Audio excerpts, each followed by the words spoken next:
चलिए, accounting standard और standard on auditing की हिस्ट्री तो हम आपको बाद में समझाएंगे। पहले आज का मेन टॉपिक समझो, that is general purpose financial statement. इसके बारे में अच्छे से डिटेल में पहले आपको मैं समझाती हूँ आपको कैसी वर्डिंग लिखनी है, एंड देन फिर आईसीआई के मटेरियल से मैच भी करेंगे ताकि आपका कॉन्फिडेंस इंक्रीज हो जाए। राइट। सबसे पहले बताइए कि जो फाइनेंशियल स्टेटमेंट होता क्या है। आपने आज तक क्या मीनिंग लिया है फाइनेंशियल स्टेटमेंट का? सिंपल में बिल्कुल छोटे लेवल की बात करते हैं।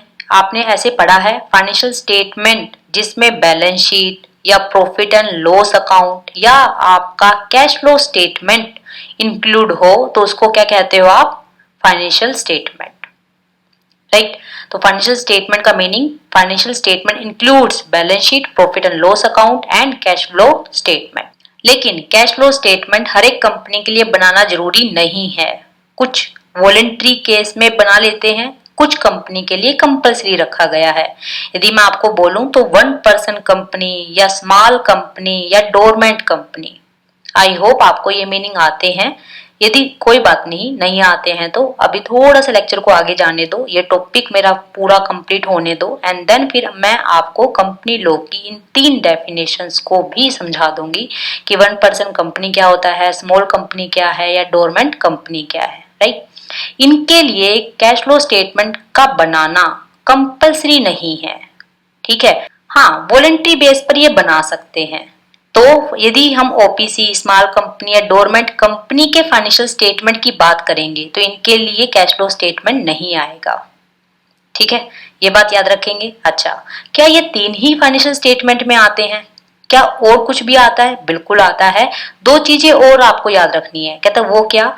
एक है statement of changes in equity, दूसरा है नोट्स टू अकाउंट्स। अब नोट्स टू अकाउंट्स को बहुत अच्छी वर्डिंग में आप बोल सकते हो any explanatory notes annexed to. Annexed to का मीनिंग क्या है? Attached to. राइट। अब ये statement of changes in equity भी एप्लीकेबल होगा तभी फाइनेंशियल स्टेटमेंट में शामिल होगा। कई ऐसी कंपनी होती हैं जो आपकी लिस्टेड नहीं होती हैं, या कई ऐसी कंपनी होती है जिनके अंदर शेयर कैपिटल ही नहीं होती, तो वहां तो फिर statement of changes in equity आएगा ही नहीं। तो ये डिपेंड करता है, मैक्सिमम आपके टोटल कितने आएंगे? 5 आएंगे। Balance sheet, profit and loss account, cash flow statement, statement of changes in equity, and next है notes to account. That means और में क्या लिख सकते हो? Any explanatory notes. क्या आपको फाइनेंशियल स्टेटमेंट का मीनिंग क्लियर हुआ? जो मैंने अभी बोला, आप कह सकते हो कि ये सब जो बोला है वो कहाँ लिखा है, हम क्यों विश्वास करें आपके ऊपर, जो आपने बोला वो सही है। तो ये लिखा गया है, एक एक्ट है companies act 2013। Right. Company act 2013 के अंदर ये डेफिनेशन लिखी गई है फाइनेंशियल स्टेटमेंट की, कि फाइनेंशियल स्टेटमेंट में balance sheet, PNL, cash flow statement, statement of changes in equity, notes to account include होता है। हर एक एक्ट का सेक्शन 2 हमेशा डेफिनेशंस को रेफर करता है, चाहे आप किसी भी एक्ट की बात कर लो, इनकम टैक्स की, कंपनी एक्ट की या किसी और एक्ट की, तो सेक्शन 2 हमेशा किसका होता है? डेफिनेशन का। ठीक है। हर तरह की डेफिनेशंस इसमें ली जाती हैं, तो यानी कि इसका कोई सब सेक्शन भी होगा। राइट। तो सब सेक्शन है सेक्शन 2 का 40। याद कर सके तो दी बेस्ट है, नहीं तो इतना तो याद करना ही है, as per companies act 2013 section 2 sub section 40। और कहेंगे एक बार दिखा भी दीजिए। चलिए एक बार देख लो, जो आपने अभी समझा है क्या वही है या नहीं है। ये देखिए, general purpose financial statement, introduction and meaning. As per companies act 2013 section 2 subsection 40 financial statement include कितनी चीजें? 5। पहला balance sheet, profit and loss account, cash flow statement, statement of changes in equity if applicable. Applicable अब समझ में आ गया। यदि कोई capital वाली कंपनी है, शेयर कैपिटल वाली कंपनी है, तो ये एप्लीकेबल होगा, अदरवाइज नहीं। और लास्ट है आपका नोट्स टू अकाउंट, जिसको आपको कंपनी एक्ट के अकॉर्डिंग यही वर्डिंग लिख के आनी है, any explanatory notes next to, that means attach to. अब बैलेंस शीट आपको पता है कि एक ही दिन बनाई जाती है साल के अंत में, तो उसके लिए आप क्या कहते हो? As at end of the financial year. For the year ending आप बनाते हो प्रॉफिट एंड लॉस अकाउंट को, तो for the financial year. Cash flow statement भी फॉर द ईयर एंडिंग पर बनता है, तो फॉर द फाइनेंशियल ईयर। और लास्ट में आप ऐसे लिख देंगे in case of 1% company that means OPC, small company, dormant company, cash flow statement may not be included. मे लिखा है, शेल नहीं आया है, तो इस वर्डिंग पे ध्यान रखना, क्योंकि कंपनीज एक्ट में ये वर्डिंग बहुत इंपॉर्टेंट है कि कहाँ हमें शेल लिखना है, कहाँ हमें मे लिखना है। मे का मीनिंग है आ भी सकता है और नहीं भी, राइट।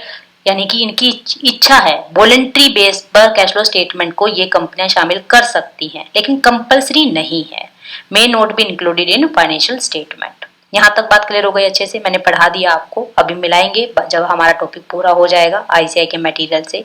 इसमें और क्या चीजें हैं एमसीक्यू के लिए, अब चीजें देखो इसी से रिलेटेड। ये जो टॉपिक मैंने अभी आपको समझाया है उससे रिलेटेड कुछ एमसीक्यू बन सकते हैं, उनको आपको जरूर देखना है, और एक दो एमसीक्यू आपको कहीं ना कहीं दिख भी जाएगा।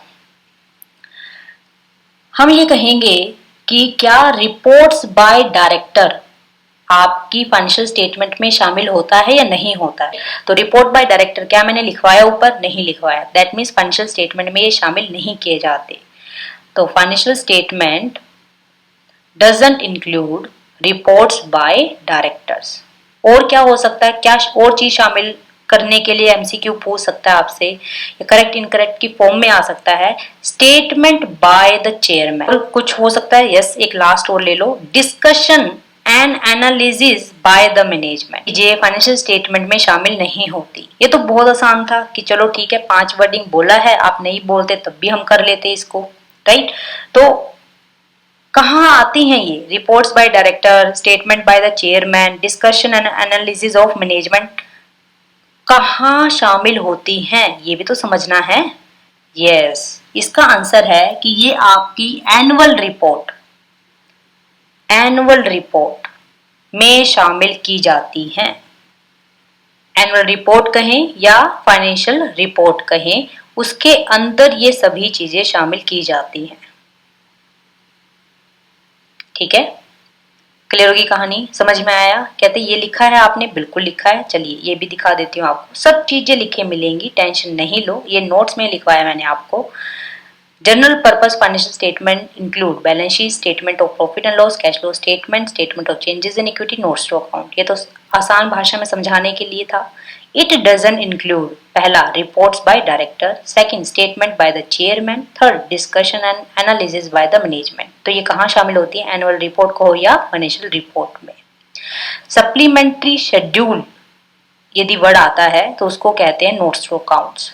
याद रखना सप्लीमेंट्री शेड्यूल और कुछ नहीं है, नोट्स टू अकाउंट्स है। कई बार पूछा जा चुका है, आपकी कंसेप्ट की क्लैरिटी के लिए आपको जरूरी है ये समझना। नेक्स्ट है कंपनी एक्ट 2013 का, मैंने एक सेक्शन आपको यहाँ पर दिया, सेक्शन 2 सबसेक्शन 40 डेफिनेशंस का। एक सेक्शन और है 129 ऑफ कंपनी एक्ट 2013, उसमें भी फाइनेंशियल स्टेटमेंट के बारे में बताया गया है, राइट। इसलिए मैंने यहाँ पर लिंक करके रखा है कि फाइनेंशियल स्टेटमेंट के बारे में 2 सेक्शंस आते हैं कंपनीज एक्ट 2013 में। एक तो डेफिनेशन का हो गया और एक और एक्ट आता है 129। हालांकि हमें यहाँ नहीं लिखना है, लेकिन मैंने याद करवाने के लिए आपको लिखवाया है।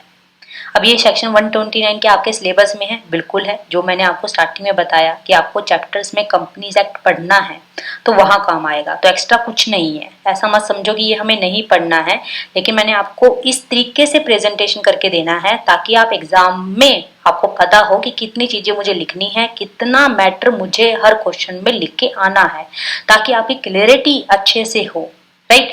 और बना बनाया मिल ही रहा है तो आपको टेंशन लेने की नीड ही नहीं है। तो पूरा 5 मार्क्स में जो लिखना है अभी हम एक बार गो थ्रू करेंगे अच्छे से। अभी ये टॉपिक आपको समझ में आया है तो मैं आगे बढ़ जाऊं। सबकी हाँ है अच्छे से, ये नोट समझ में आ गया, ठीक है। कंफ्यूज तो नहीं हो रहे हो ना कि कंपनी एक्ट कैसे आ गया, डेफिनेशन लिए सिर्फ। और एक बोला है कि सेक्शन 129 भी फाइनेंशियल स्टेटमेंट से रिलेटेड है, लेकिन हम कहाँ पढ़ेंगे उसको, कंपनीज एक्ट 2013, जहां हम कंपनी ऑडिट पढ़ेंगे तभी उसको लेंगे। लेकिन यहाँ रेफर करना जरूरी था ताकि आपको वहां पर भी जब हम दोबारा पढ़ें तो आपकी कंसेप्ट की क्लैरिटी अच्छे से हो जाए, ठीक है। तो ये हमने लिया फाइनेंशियल स्टेटमेंट का मीनिंग। अब चलते हैं जनरल पर्पस फाइनेंशियल स्टेटमेंट पर। फाइनली जो क्वेश्चन बोला गया था, ये जनरल पर्पस फाइनेंशियल स्टेटमेंट। देखिए जो लिखना है वो समझिए। अब general purpose financial statement set of documents है। अब ये सेट ऑफ डॉक्यूमेंट का मीनिंग वही है जो मैंने अभी आपको 5 चीजें बोली थी, P&L, balance sheet, cash flow statement and सारी चीजें जो अभी कही थी मैंने, जो आपको शो करे दो चीजें, क्या, financial performance and financial position. अब ये वाली वर्डिंग आपकी वही आ गई जो आप अपने 12th लेवल पर या अपने ग्रेजुएशन लेवल पर पढ़ते थे। General purpose financial statement are set of documents which show the financial performance and financial positions of the business।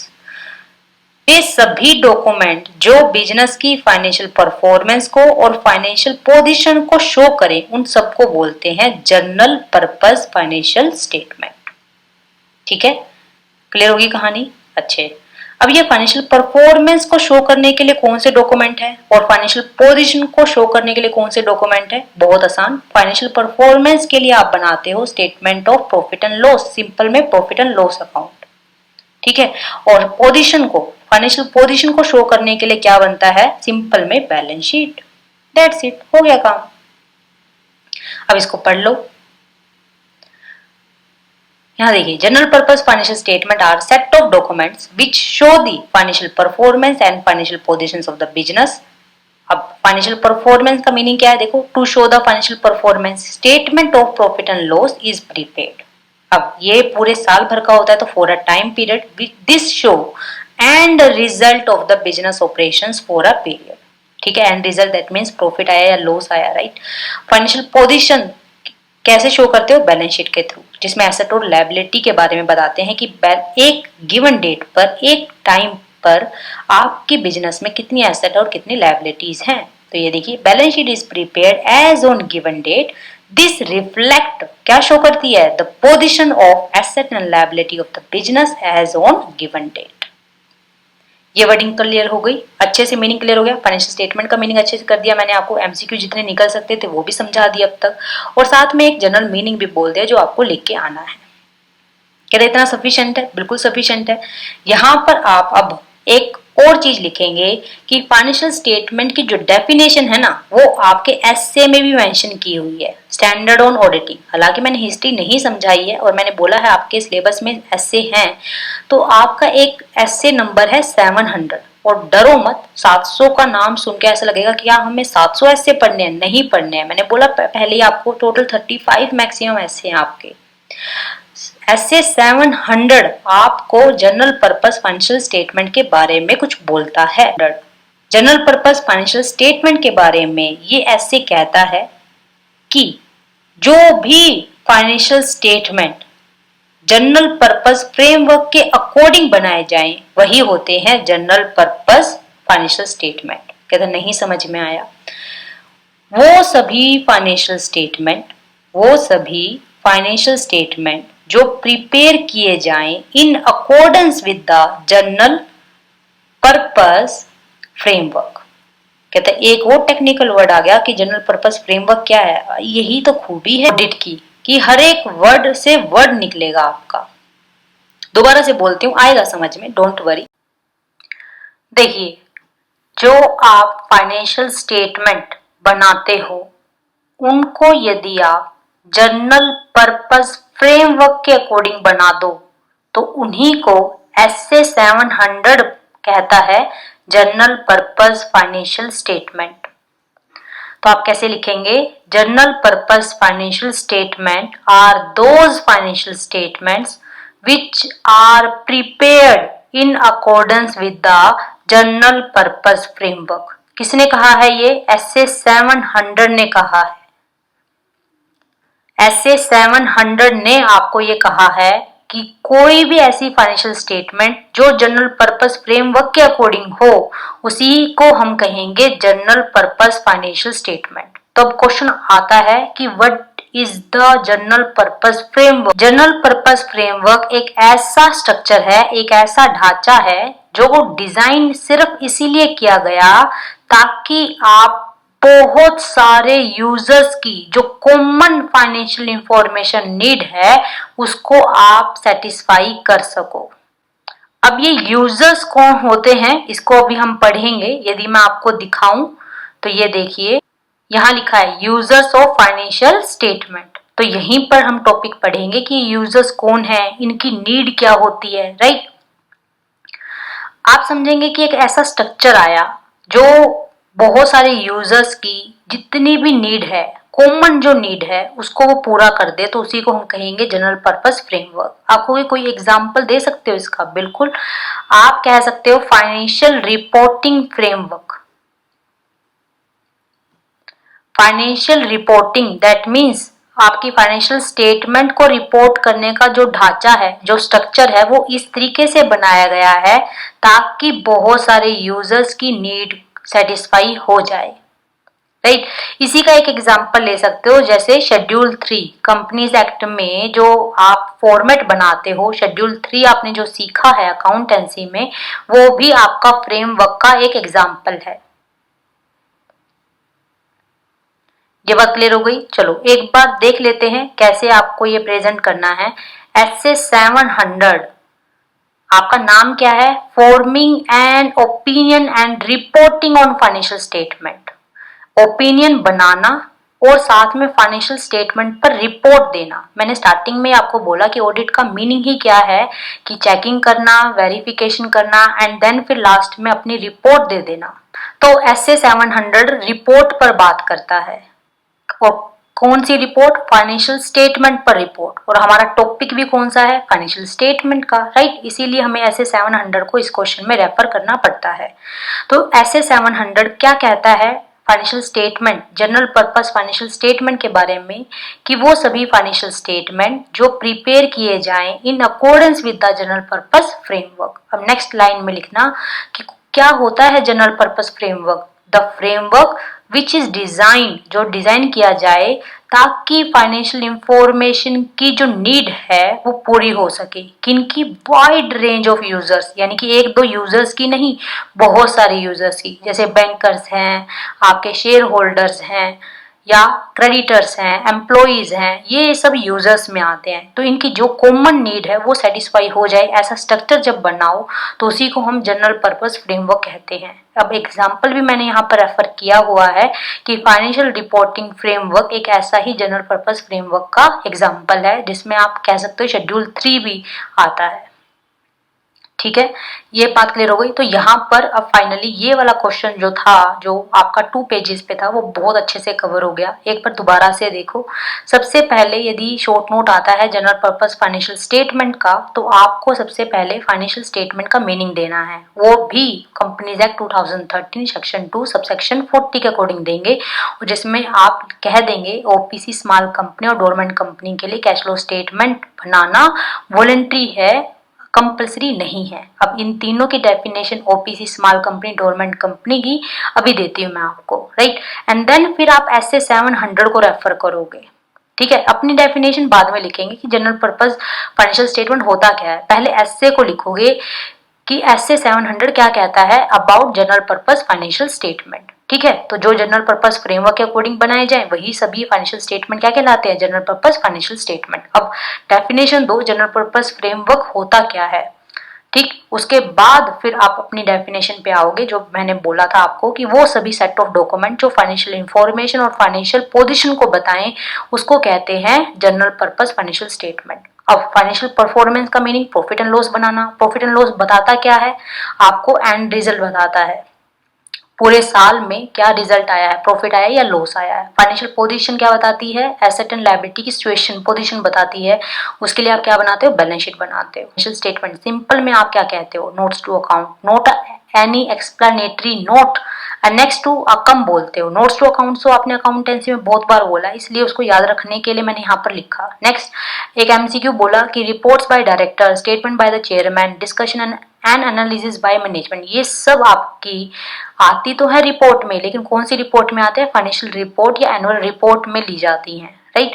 Next है नोट्स टू अकाउंट्स का सप्लीमेंट्री शेड्यूल भी कहते हैं। नेक्स्ट सेक्शन 129 जो कंपनीज एक्ट 2013 का है, वो भी फाइनेंशियल स्टेटमेंट के बारे में बोलता है। ठीक है, अभी इसके बारे में थोड़ी सी बात सुन लो। प्रोविजंस के रिगार्डिंग में है। फाइनेंशियल स्टेटमेंट से रिलेटेड जितने भी प्रोविजंस हैं वो कैसे फॉर्म हुआ या कैसे सर्कुलेट करना है फाइनेंशियल स्टेटमेंट को, कंसोलिडेटेड फाइनेंशियल स्टेटमेंट है, इनके सब सेक्शंस हैं सेक्शन 129 के अंदर। जैसे section 129 sub section 1 form of financial statement के बारे में बोलता है, राइट। कि किसी तरीके से फाइनेंशियल स्टेटमेंट कैसे होनी चाहिए, अकॉर्डिंग टू एएस होनी चाहिए। हम कहते हैं ना कि सारे के सारे जितने फाइनेंशियल स्टेटमेंट बनाओगे, आप कैश फ्लो स्टेटमेंट बनाते हो या आप पीएनएल बनाते हो, बैलेंस शीट बनाते हो, ये सब किसके अकॉर्डिंग होने चाहिए, अकाउंटिंग स्टैंडर्ड के अकॉर्डिंग होने चाहिए। अब अकाउंटिंग स्टैंडर्ड के अकॉर्डिंग होने चाहिए, कहाँ लिखा है, इसी सेक्शन में लिखा है, सेक्शन नंबर 129 सब सेक्शन 1। अभी इस क्वेश्चन में करने की जरूरत नहीं है, पहला लेक्चर है, टेंशन नहीं लो, आराम आराम से कड़ियाँ जुड़ती चली जाएंगी। इसीलिए मैंने ये प्रेजेंटेशन दी है कि अल्टीमेट आपको लास्ट में दिक्कत ना हो। लास्ट में तो आपको यही समझ में आना है कि हमें क्या लिखना है, वही मैंने स्टार्टिंग में दिया। बार बार पढ़ोगे तो आपकी उसी तरीके से माइंड सेटअप हो जाएगा कि आप अल्टीमेट ऐसे बन जाओगे जैसे आपको पेपर में जाने से पहले आपको स्टडी मटेरियल आपका चाहिए होता है, राइट। तो बस ये 1.5 पेज आपको पढ़ के जाना है। और रही बात सेक्शन 129 की, जब आएंगे तो इस पर ही आप थोड़ा थोड़ा लिख लेना जब आप रिवाइज करोगे। नहीं तो अभी लिखना चाहो तो लिख लो, साथ में लिख लो एक बात कि प्रोविजंस रिगार्डिंग फाइनेंशियल स्टेटमेंट के बारे में कहता है। जैसे फाइनेंशियल स्टेटमेंट कैसे फॉर्म होते हैं, राइट, अकाउंटिंग स्टैंडर्ड के अकॉर्डिंग बनाने चाहिए, शेड्यूल 3 कंप्लाई करना चाहिए कंपनी को, ठीक है। किस किस पर ये एप्लीकेबल होगा, जैसे इंश्योरेंस कंपनी है, बैंकिंग कंपनी है, इन पर ये एप्लीकेबल नहीं होता। क्यों नहीं होता, क्योंकि उन पर अपना अलग एक्ट चलता है, ठीक है। तो ये बातें आप लिखना चाहो तो लिख लो, ठीक है। यहां तक बात क्लियर हो गई। अब एक चीज और एक्स्ट्रा में लिख सकते हो इसमें, that is general purpose of financial statement. देखो डिफरेंस है दोनों में, एक तो ऑफ नहीं आया, एक आया जनरल पर्पस फाइनेंशियल स्टेटमेंट, यानी कि मीनिंग दो ऐसे 700 के अकॉर्डिंग क्या कहता है वो दो, और साथ में डेफिनेशन दे दो फाइनेंशियल स्टेटमेंट की। अब कहता है फाइनेंशियल स्टेटमेंट का पर्पस क्या है, और आम पर्पस देना है, जनरल पर्पस देना है, कोई बेनिफिट शेयर होल्डर क्या होते हैं वो नहीं देना, कि सबके लिए फाइनेंशियल स्टेटमेंट का क्या फायदा है। एक ऑफ लगाने से एक नया क्वेश्चन बन जाता है, general purpose of financial statement. नया नहीं है पर लिखने का तरीका थोड़ा सा अलग होगा। ये देखिए क्या लिखना है इसके अंदर। सबसे पहले फाइनेंशियल स्टेटमेंट बनाते क्यों, यानी कि पर्पस बताना है ना, एंड रिजल्ट को जानने के लिए। बिल्कुल सही बात है, बात वही है, मीनिंग से ही निकला है, लेकिन प्रेजेंटेशन तो मुझे सारी देनी है आपको, कोई भी आपको, तभी तो बोल रही हूँ कि पका पकाया काम। क्यों, क्योंकि आपको सिर्फ समझना है, देखो रटना नहीं है, साथ में समझना भी बहुत जरूरी है, ताकि इन फ्यूचर में आप ऐसे सीए बनो जिसमें कंसेप्ट की क्लैरिटी भी हो, नॉलेज भी हो, और साथ में आप नेशन के लिए कुछ अच्छा कर सको, राइट। तो इस मेंटेलिटी के साथ आपको जाना है। कंसेप्ट की क्लैरिटी बहुत जरूरी है, रटवाने का काम। अब नोट देने का मीनिंग ये नहीं है कि ये रट जाओ और हो जाएगा, पास तो हो जाओगे, लेकिन नॉलेज कहाँ से लेके आओगे, जब नॉलेज नहीं होगी तो फिर काम कैसे होगा। इसलिए सारे कंसेप्ट को अच्छे से गो थ्रू बारीकी से पढ़ के जाना, ठीक है। एग्जाम को क्लियर करना है वो अलग बात है। दूसरा एक मेन पर्पस भी तो है, हमें इतनी नॉलेज हो, हम जिस काम के लिए, जिस पर्पस से हम पढ़ रहे हैं, आप डिग्री के लिए पढ़ रहे हो ठीक है, लेकिन डिग्री के बाद क्या, अर्निंग भी तो करनी है। उस अर्निंग कैसे होगी, वो नॉलेज के बेस पर। तो अभी वो टाइम है, इनको गैदर करो, ठीक है। तो चलिए अब क्वेश्चन क्या आया, general purpose of financial statement. अब माइंड में क्लियर है पूरा, जनरल पर्पस फाइनेंशियल स्टेटमेंट आए तो क्या लिखना है, सारे कीवर्ड्स याद हो गए, ठीक है। अब पर्पस क्या था फाइनेंशियल स्टेटमेंट का, हम बनाते क्यों है फाइनेंशियल स्टेटमेंट। आप बचपन से पढ़ते आ रहे हो, आपने 11th में जब कॉमर्स ली थी तो तभी आपको बता दिया था कि फाइनेंशियल स्टेटमेंट के कुछ ऑब्जेक्टिव्स हैं, है ना। उसमें से सबसे पहला ऑब्जेक्टिव जो आपको नॉर्मली याद रहता है कि हमें पता चल जाए कि हमारा बिजनेस प्रॉफिट में है या लॉस में है। तो आप पहले ऐसे ही कहेंगे, to know about the end result of the business operation during the period, ठीक है। Next, then to know about the changes in financial positions for a particular period of time. Financial positions के बारे में जानने के लिए ही आप financial statements को बनाते हो। नेक्स्ट है यूजफुल इंफॉर्मेशन देता है आपको, किसके बारे में, फाइनेंशियल पोजीशन के बारे में, at a particular point of time. That means एक डेट पर आपकी फाइनेंशियल पोजीशन से रिलेटेड जितनी इंफॉर्मेशन एक दे सकता है, वो कौन दे सकता है, सिर्फ फाइनेंशियल स्टेटमेंट दे सकता है, ठीक। क्लियर होगी कहानी, ये तीन ही चीजें, तीन पर्पस हैं। तो उसमें जितना मैंने अब तक पढ़ाया लेक्चर में 1.5 पेज, वो तो लिखना ही है इसमें। और साथ में यदि आपका general purpose of financial statement आया तो इन 3 बुलेट पॉइंटों को और अटैच करके दे देंगे, दैट्स इट। तो ये आपके कंसेप्ट की क्लैरिटी हो गई, आपको ये पता चल गया कि कैसे लिखना है इस क्वेश्चन को अच्छे से और क्या क्या क्वेश्चन इसके अंदर एक्स्ट्रा बन सकते हैं। ठीक है, 2 शॉर्ट नोट्स हैं, ये नोट्स और देख लो एक बारी। Accounting standard are applicable to all general purpose financial statement, आया ना अकाउंटिंग स्टैंडर्ड। अब देखो ऑडिट के अंदर अकाउंटिंग स्टैंडर्ड्स का काम तो है भाई, इसलिए मैं कह रही हूँ कि हिस्ट्री बहुत जरूरी है मुझे बतानी है आपको अकाउंटिंग स्टैंडर्ड की। ठीक है, ताकि आप अपने माइंड के अंदर कंसेप्ट की क्लैरिटी को स्ट्रॉन्ग कर सको। तो अकाउंटिंग स्टैंडर्ड जितने भी होंगे वो सब आपके जनरल पर्पस फाइनेंशियल स्टेटमेंट पर एप्लीकेबल होंगे, बिना कहे, कहो कोई या नहीं कहो, सब अकाउंटिंग स्टैंडर्ड्स में जो लिखा है सभी के सभी जनरल पर्पस फाइनेंशियल स्टेटमेंट में शामिल होंगे। और नेक्स्ट है, बहुत सारे यूजर्स इस फाइनेंशियल स्टेटमेंट पर रिलाई करते हैं, आंख बंद करके विश्वास करते हैं। क्यों? क्योंकि यही एक मेजर सोर्स है फाइनेंशियल इंफॉर्मेशन का। यदि मुझे किसी कंपनी के बारे में, जो पब्लिक है, उसके बारे में इंफॉर्मेशन लेनी है तो क्या है मेरे पास सोर्स? सिर्फ और सिर्फ फाइनेंशियल स्टेटमेंट। ठीक है, इसलिए फाइनेंशियल स्टेटमेंट इस तरीके से बनाने चाहिए ताकि आप सबकी नीड को पूरा कर सको, जो कॉमन नीड है वो पूरा कर सको। और वही आपका डेफिनेशन था एक तरह से जनरल पर्पस फ्रेमवर्क का। ठीक है, क्लियर होगी कहानी? तो ये था आपका टॉपिक, कंप्लीट टॉपिक हो गया। अब आपको इससे रिलेटेड में कोई क्वेश्चन पूछना है तो पूछो, नहीं तो फिर मैं आपसे क्वेश्चंस पूछती हूँ। हाँ बिल्कुल, OPC small company dormant company से रिलेटेड नहीं पूछूंगी, और पूछ लो। ठीक है, ये तो मैंने बताया ही नहीं है तो मैं पूछूंगी क्यों? तो आप 5 मिनट इसको पढ़ो, अच्छे से समझो। कोई भी ऐसा वर्ड आपको जो नहीं समझ में आया इस नोटिंग में, बिल्कुल कंप्लीट, ये जो आपको 2.5 पेज मैंने पढ़ाए हैं उसमें एक एक वर्ड आपको क्लियर होना चाहिए। यदि नहीं है क्लियर तो अभी राइट नाउ पूछोगे और घर पर जाकर इसको एक बार पढ़ोगे।